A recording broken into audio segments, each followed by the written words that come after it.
Life processes life processes का मतलब क्या है? You know, something which is living is said to be alive.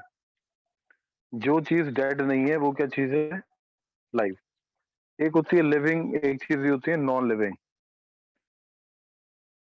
तो what is the difference between the living and non living? I will discuss.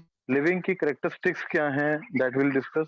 तो all the plants and animal, हम क्या हैं? We are living. And when the life will complete, we say we are dead. तो life को चलाने के लिए जो चीजें चाहिए वो है लाइफ प्रोसेस। तो व्हाट आर लाइफ प्रोसेस? तो maintenance of living organism is essential even if they are not moving, resting or even sleeping. As you know, these are the characteristic feature of the living things. Living चीज के लिए सबसे बड़ी characteristic क्या चीज है? हम कहते हैं कि मूवमेंट होना चाहिए। ओके, हम कहते हैं the living things need food, air and water. Living things can grow, living things can respond to changes around them, like they are sensitive. Living things respire, living things excrete, like they are showing the metabolism, and they also do the reproduction, and they can produce the young ones. तो हम ये सब life process क्यों करते हैं? ताकि हम living रहें। लिविंग मतलब जिंदा रहें। और all living organisms, they are made up of the cell. Without cell, life is not possible. So all this life process जो भी हम कर रहे हैं, respiration, excretion, digestion, nutrition, that is for the maintenance of living organism. It is essential even if they are moving, resting और even sleeping. The process which together perform the function of maintenance of life are known as life processes. इन सब process को हम क्या कहते हैं? Life processes. The basic functions performed by the living organism to maintain their life on the earth are called life processes. And the basic life processes common to all the living organisms are nutrition and respiration, transport and excretion, control and coordination, and growth, movement and reproduction. These are the main examples of essential life processes. In unicellular organism, all these processes are carried out by just a single cell. It doesn't mean that it is only applicable for the multicellular organism. Like even a bacteria, even a algae, even a small organism. Okay, a unicellular, that the organism which is made up of even a single cell, it will do all these kind of like nutrition, respiration, some type of circulation, some type of that respond to the external stimuli. All things, their reproduction, they are carried out. तो multicellular organism, well developed system are present to carry out the process. जैसे जैसे multicellular होते हैं, like वैसे वैसे क्या होता है, ये सारे के सारे जो प्रोसेस हैं हमारे और ज्यादा स्पेशलाइज हो जाते हैं. तो लाइफ प्रोसेस में हमारे कौन कौन सी चीजें हुई? न्यूट्रिशन हुई, ट्रांसपोर्टेशन हुआ, रेस्पिरेशन हुआ, एक्सक्रीशन हुआ, reproduction, metabolism. These are the main. इसके अलावा भी बहुत कुछ है. These are the main things that we can make difference from the living to dead one और नॉन लिविंग वन. ठीक है बेटा? Now the first we will discuss about the metabolism. कि क्या चीज है metabolism? Metabolism means it's a word used for describe the sum total of all the chemical and physical change that are constantly taking place in the living matter and are necessary for life. You know that only in the living system, whether it's a unicellular, multicellular, prokaryote or eukaryote, उनके अंदर क्या होता है? कुछ chemical reactions होती हैं, chemical biochemical reactions होती हैं, और कुछ फिजिकल चेंजेस होते हैं that are constantly taking place. चाहे वो सो रहे हैं, चाहे जाग रहे हैं, चाहे वो चल रहे हैं, चाहे नहीं चल रहे हैं, constantly they are doing, and these reactions are necessary for life. And metabolism is of two types. One is catabolism, another is anabolism. कुछ कैटाबॉलिक रिएक्शंस हैं, कुछ एनाबॉलिक रिएक्शंस हैं. ये सिर्फ लिविंग बॉडी में ही हो सकती हैं, लिविंग ऑर्गेनिज्म में. इट इज एक मेन कैरेक्टरिस्टिक फीचर. अगर मेटाबॉलिज्म स्टॉप हो गया, it means now you are dead. Metabolic activities अगर स्लो हो जाएं तो कोई दिक्कत नहीं. Just like in the case of seed, जब सीड बनता है तो सीड के अंदर क्या होता है, वो डेड नहीं है, सीड इज वायबल लिविंग, अगर उसके अंदर मेटाबॉलिक एक्टिविटीज उसकी स्टॉप नहीं, स्लो हुई है। अगर मेटाबॉलिक एक्टिविटी स्टॉप हो गई तो it means now you can not consider as a living one. तो metabolism is very very important characteristic feature of the living organism. The word metabolite refers to a substance that undergoes various changes during metabolism. तो metabolism में जो metabolites हैं, chemicals के लिए हम जो word use कर रहे हैं वो यूज कर रहे हैं metabolite. These are the substances, they are changes. जैसे हमने फूड में कोई भी कॉम्प्लेक्स मैक्रोमोलिक्यूल लिया, कार्बोहाइड्रेट ली या प्रोटीन लिया या फैट लिया, और उसका डाइजेशन हो रहा है हमारे डाइजेस्टिव सिस्टम में, तो वो कॉम्प्लेक्स से क्या हो रहा है, सिंपलर फॉर्म में आ रहा है। तो इस तरह के जो बीच में क्या बनेंगे, मेटाबोलाइट्स बनते रहेंगे। ठीक है, example is carbon dioxide and water are metabolites use in the process of photosynthesis. Plant के अंदर एनाबॉलिक रिएक्शन ज्यादा है, वो सिंपल से कॉम्प्लेक्स बना रहे हैं, तो उसे हम बोलते हैं एनाबॉलिज्म। और जो कॉम्प्लेक्स से सिंपल बना रहे हैं उन्हें बोलते हैं कैटाबॉलिक रिएक्शन। तो CO2 और वाटर आपस में मिलके फोटोसिंथेसिस कर रहे हैं plant and they will form the glucose. So the metabolic pathways are of two types. One is anabolic pathways or biosynthetic pathways. Anabolic क्या है? In which biosynthesis of organic compounds occur. जहाँ पे simple से हम complex बना रहे हैं। CO2 से, CO2 क्या है, सिंगल कार्बन है, उससे हम क्या बना रहे हैं, ग्लूकोज बना रहे हैं। ठीक है, या फिर हम स्टार्च बना रहे हैं। तो complex in the anabolic pathways in which we are doing the biosynthesis of organic compounds or complex substances are synthesized from simple ones. जैसे फोटोसिंथेसिस इज एग्जांपल। यहाँ पे क्या हो रहा है, इन एन एनाबॉलिक पाथवे और process of anabolism that used in energy, used energy, energy इसमें बनेगी, एनर्जी इज यूज्ड होगी, ऐसे बोलेंगे हम एंडोथर्मिक रिएक्शन। क्योंकि जब भी हम देखो, जब हम कोई भी बायोसिंथेटिक पाथवे में एनाबॉलिक पाथवे करेंगे तो वहां पे एनर्जी यूज हो रही है। देखो फोटो सिंथेसिस में एनर्जी यूज हो रही है, क्योंकि वो जो केमिकल बॉन्ड्स बनेंगे, जो CO2 से आगे स्टार्च बन रही है, तो केमिकल बॉन्ड्स नए नए बन रहे हैं, तो उनको बॉन्ड्स को बनने के लिए जो एनर्जी चाहिए वो एनर्जी हम बाहर से ले रहे हैं। तो वो सन रेज के फॉर्म में हम एनर्जी ले रहे हैं। तो उन रिएक्शंस को, जहाँ पे केमिकल रिएक्शन में जहाँ एनर्जी चाहिए होती है, उसे बोलते हैं एंडोथर्मिक रिएक्शंस। तो सेकंड कैटेगरी थी कैटाबॉलिक पाथवे, हमने एनाबॉलिक पढ़ लिया। एनाबॉलिक को हम बायोसिंथेटिक पाथवे भी कह रहे थे। तो कैटाबॉलिक पाथवे क्या है, in which the breakdown of complex organic substances into simple ones occur. यहाँ पे जो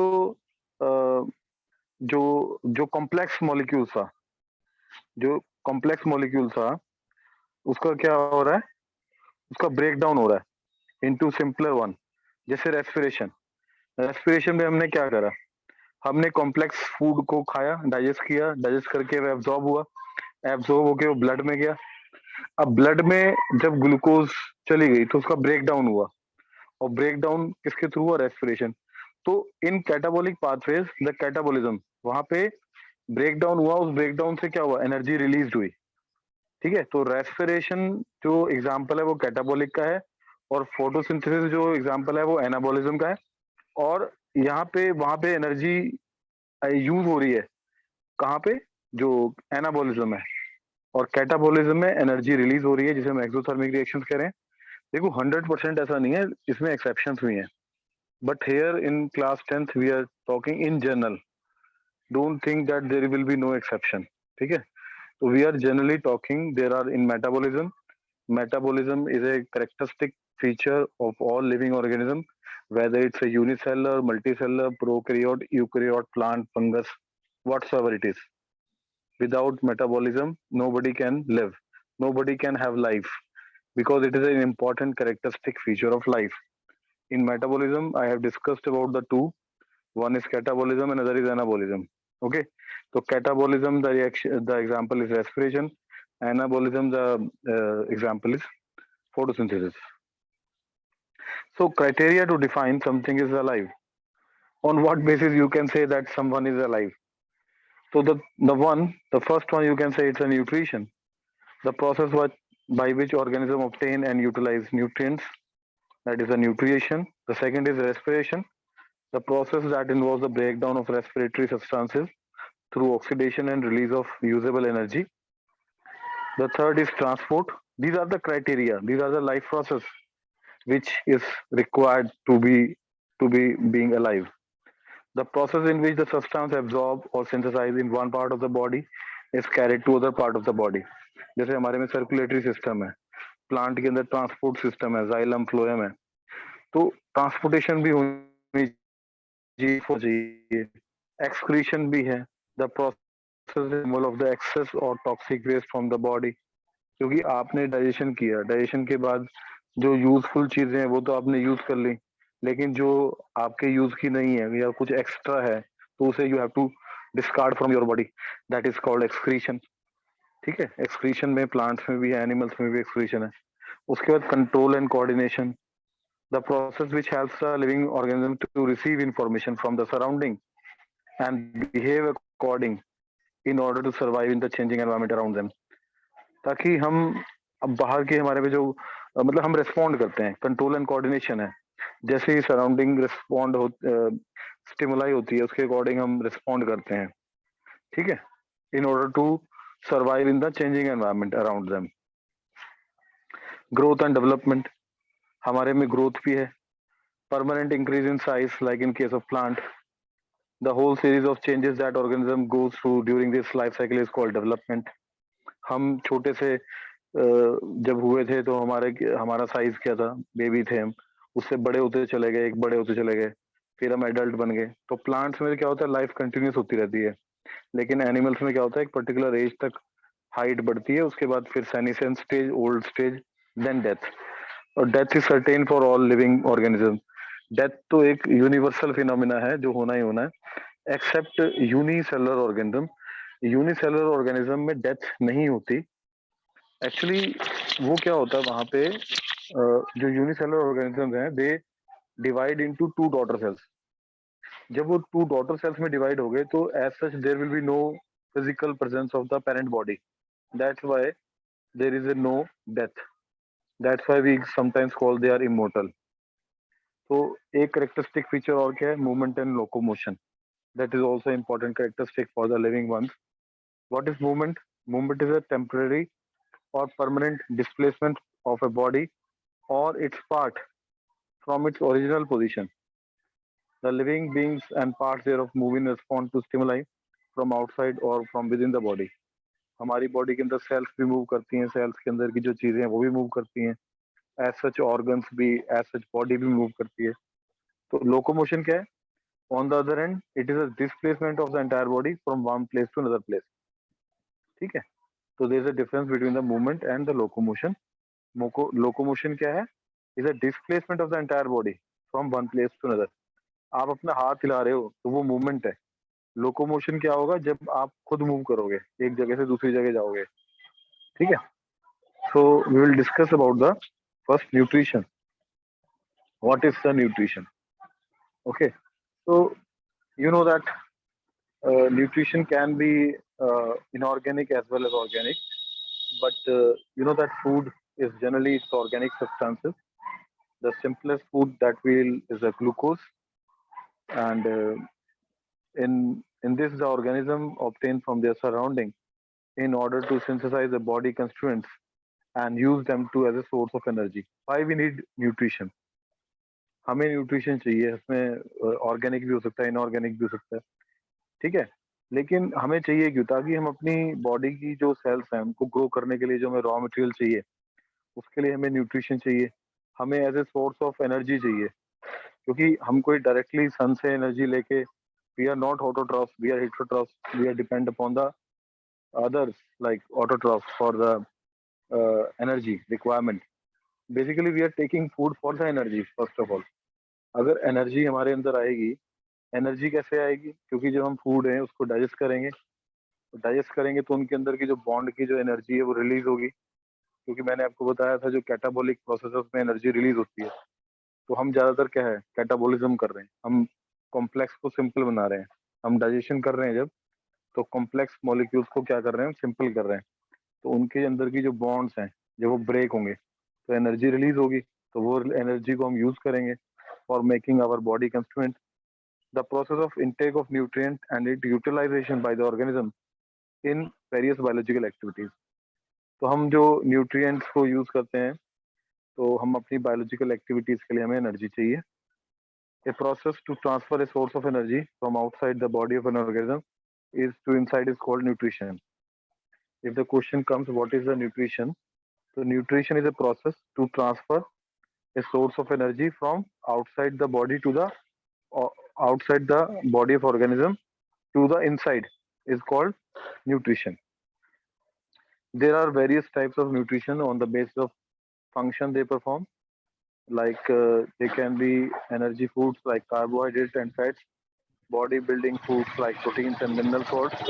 You know that the proteins are the mainly building blocks, that amino acids they are, because proteins they, क्योंकि हमारी जो body की जो sales हैं, हम बने किससे हैं? सेल्स से. तो सेल्स में ज्यादातर जो बना हुआ है, जो मेन मटेरियल है, दैट इज द प्रोटीन. तो that is our building blocks are the proteins. जो कार्बोहाइड्रेट और फैट है, they are mainly use for the energy, और mainly use for the like energy. Okay. तो रेगुलेटिंग फूड्स क्या है? vitamins and minerals, they are required in small quantities and they are required as a factor, cofactor for enzymatic activity. So I can ask you the question, Sam, which is the following are energy food? Tell me, out of four, which one is the following are the energy foods? कौन से हैं? So carbohydrates and the fats are the following are the energy foods, because human food consists mainly variety of nutrients such as carbohydrate, minerals, fat, protein, vitamins, and fiber. However, the carbohydrate provide the human body with maximum energy, and carbohydrates are break down to various forms of glucose and which acts as a best source of energy. There are different modes of nutrition that is in our course. The method of obtaining food by the organism is called the mode of nutrition. कि किस तरह से आप nutrition ले रहे हो, उसका method क्या है. तो उसमें हमने बताया कि कुछ ऑटोट्रॉफ्स हैं, कुछ हिट्रोट्रॉफ्स हैं. ऑटोट्रॉफ्स क्या होते हैं? जो सेल्फ फीडिंग फीडिंग है, जो अपने आप अपना खाना बना रहे हैं. आप अपने किचन में खाना बनाने लगो तो आप ऑटोट्रॉफ नहीं हो जाओगे. बेसिकली जो अपनी सेल्स के अंदर जैसे प्लांट्स कर रहे हैं, उनके अंदर क्या है? क्लोरोफिल, क्लोरोप्लास्ट है. तो organism with which synthesize organic molecule from inorganic sources, they are autotrophs. Autotrophs को भी हमने दो में डिवाइड किया, फोटोट्रोट्रॉफ्स और कीमोटोट्रॉफ्स. ठीक है. फोटो मतलब लाइट, जो फोटोसिंथेसिस कर रहे हैं, they are called phototrophs. That makes organic compounds using energy derived from the sun. That's why the photo word is there.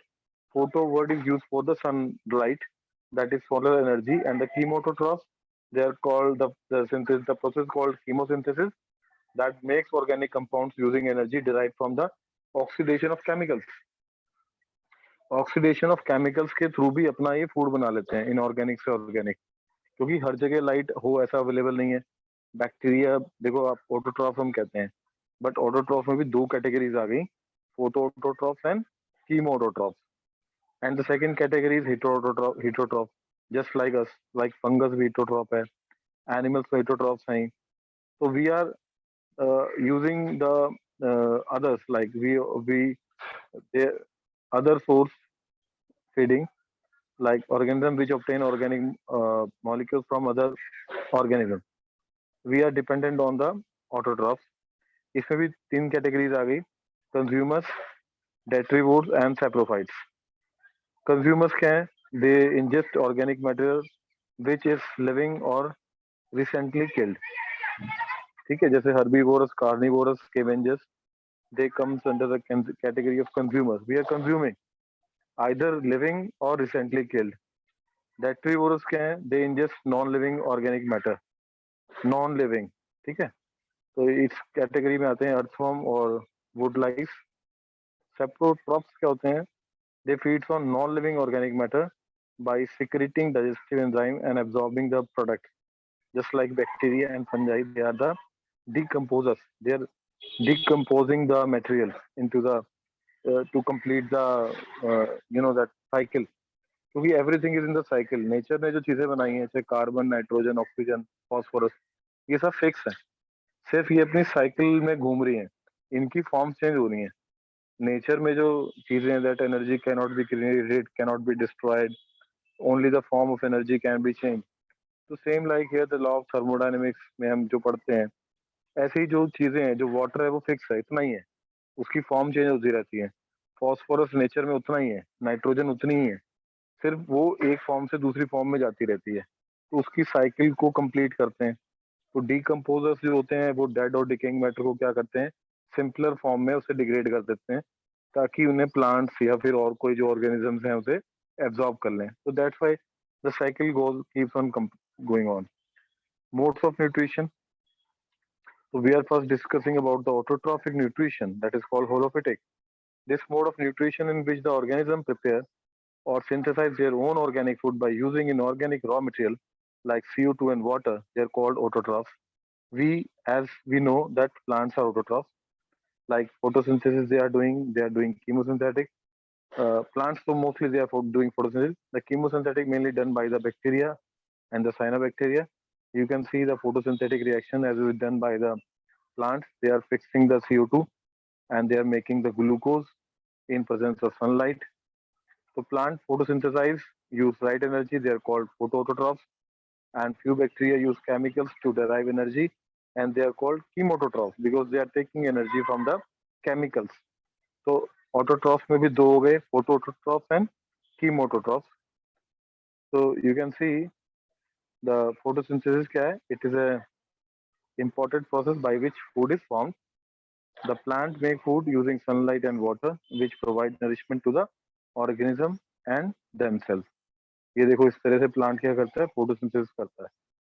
ठीक है, फोटोसिंथेसिस के लिए क्या चाहिए, CO2 चाहिए, वाटर चाहिए और लाइट एनर्जी चाहिए, सनलाइट चाहिए। फोटोसिंथेसिस आपने देखा होगा कि लाइट में ही हो सकता है, या फिर आर्टिफिशियल लाइट आप उसे दोगे, लाइट तो चाहिए ना, तभी हम फोटो वर्ड यूज करते हैं। और सिंथेटिक फोटोसिंथेसिस किस में आया था, हमने बताया था it's a anabolic reaction in metabolism. तो क्लोरोफिल प्रेजेंट कहाँ होता है, it present in the green parts that absorb light energy, and the light energy is used to split water into hydrogen and oxygen. जो जो हम एक एक process करेंगे डिटेल में, बट मैं आपको इन शॉर्ट आपको बता रहा हूँ। तो जो लाइट एनर्जी यूज होती है वो वाटर को स्प्लिट करती है। वाटर किससे बना है, हाइड्रोजन, दो हाइड्रोजन एलिमेंट इसमें है, एटम है, और एक ऑक्सीजन है। तो हाइड्रोजन और ऑक्सीजन में उसे स्प्लिट करता है। Hydrogen is then use to reduce carbon dioxide, क्योंकि कार्बन डाइऑक्साइड का रिडक्शन हो रहा है, कार्बोहाइड्रेट मतलब CO2 का रिडक्शन हो रहा है, ऑक्सीडेशन रिडक्शन अगर आपने केमिस्ट्री में पढ़ा होगा, तो यहाँ पे कार्बन का रिडक्शन होके, CO2 का रिडक्शन होके क्या बन रहा है, लाइक ग्लूकोज बन रहा है। और वो रिडक्शन के लिए, क्योंकि रिडक्शन का मतलब होता है एडिशन ऑफ हाइड्रोजन या रिमूवल ऑफ ऑक्सीजन, दो चीजें हैं, या तो एडिशन ऑफ हाइड्रोजन कह लो या फिर रिमूवल ऑफ ऑक्सीजन कह लो। तो हाइड्रोजन जुड़ रही है, CO2 के साथ हाइड्रोजन जुड़ रही है, तभी तो ग्लूकोज बनेगा। तो वो हाइड्रोजन कहाँ से आई, वो हाइड्रोजन आई वाटर की स्प्लिटिंग से। CO2 में हाइड्रोजन ऐड होनी है, वो हाइड्रोजन कहाँ से आई, वाटर की स्प्लिट हुई, वाटर से हाइड्रोजन निकली, वो CO2 में स्प्लिट हुई, CO2 में गई, and then hydrogen is used to reduce carbon dioxide into carbohydrate, typically glucose, and the chlorophyll is essential for photosynthesis. Minute.